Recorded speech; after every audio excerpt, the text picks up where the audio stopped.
योग तथा उसके अंगों का निरूपण। नारद जी ने पूछा, वक्ताओं में श्रेष्ठ किस कर्म से योगियों के योग की सिद्धि होती है, वह उपाय यथार्थ रूप से मुझे बताइए।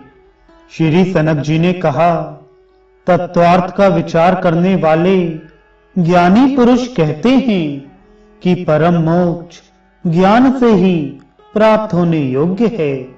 उस ज्ञान का मूल है भक्ति, और भक्ति प्राप्त होती है भगवत अर्थ के कर्म करने वालों को।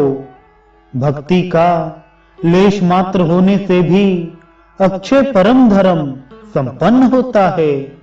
उत्कृष्ट श्रद्धा से सब पाप नष्ट हो जाते हैं। सब पापों का नाश होने पर निर्मल बुद्धि का उदय होता है।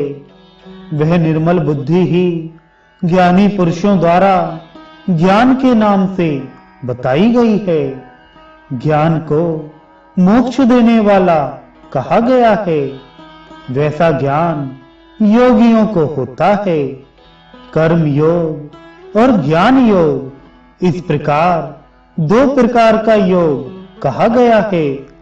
कर्म योग के बिना मनुष्यों का ज्ञान योग सिद्ध नहीं होता। अतः कर्म योग में तत्पर होकर श्रद्धा पूर्वक भगवान श्री हरि का पूजन करना चाहिए।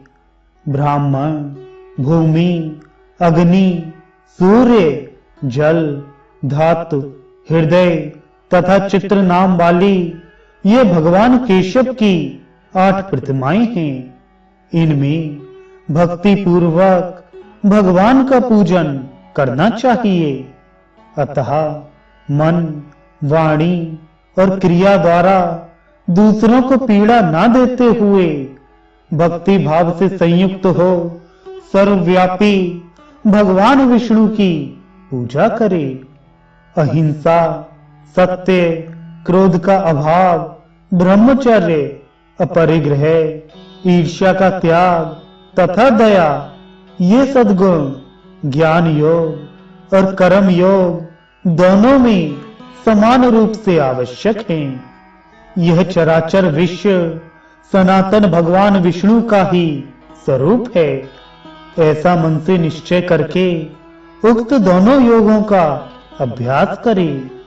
जो मनीषी पुरुष समस्त प्राणियों को अपने आत्मा के ही समान मानते हैं, वे ही देवादिदेव चक्र सुदर्शन धारी भगवान विष्णु के परम भाव को जानते हैं।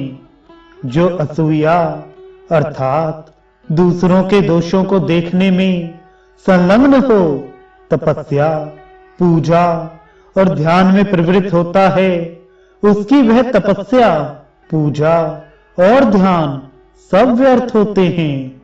इसलिए शम दम आदि गुणों के साधन में लगकर विधि पूर्वक क्रिया योग में तत्पर हो मनुष्य अपनी मुक्ति के लिए सर्व स्वरूप भगवान विष्णु की पूजा करे।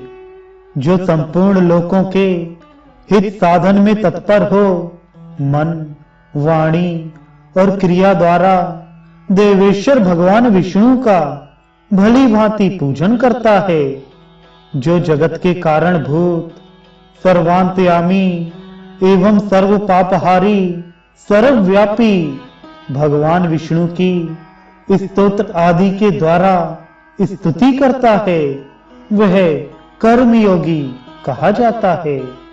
उपवास आदि व्रत, पुराण श्रवण आदि सत्कर्म तथा पुष्प आदि सामग्रियों से जो भगवान विष्णु की पूजा की जाती है, उसे क्रिया योग कहा गया है। इस प्रकार जो भगवान विष्णु में भक्ति रखकर क्रिया योग में मन लगाने वाले हैं, उनके पूर्व जन्मों के किए हुए समस्त पाप नष्ट हो जाते हैं। पापों के नष्ट होने से जिसकी बुद्धि शुद्ध हो जाती है, वह उत्तम ज्ञान की इच्छा रखता है, क्योंकि ज्ञान मोक्ष देने वाला है, ऐसा जानना चाहिए। अब मैं तुम्हें ज्ञान प्राप्ति का उपाय बतलाता हूं।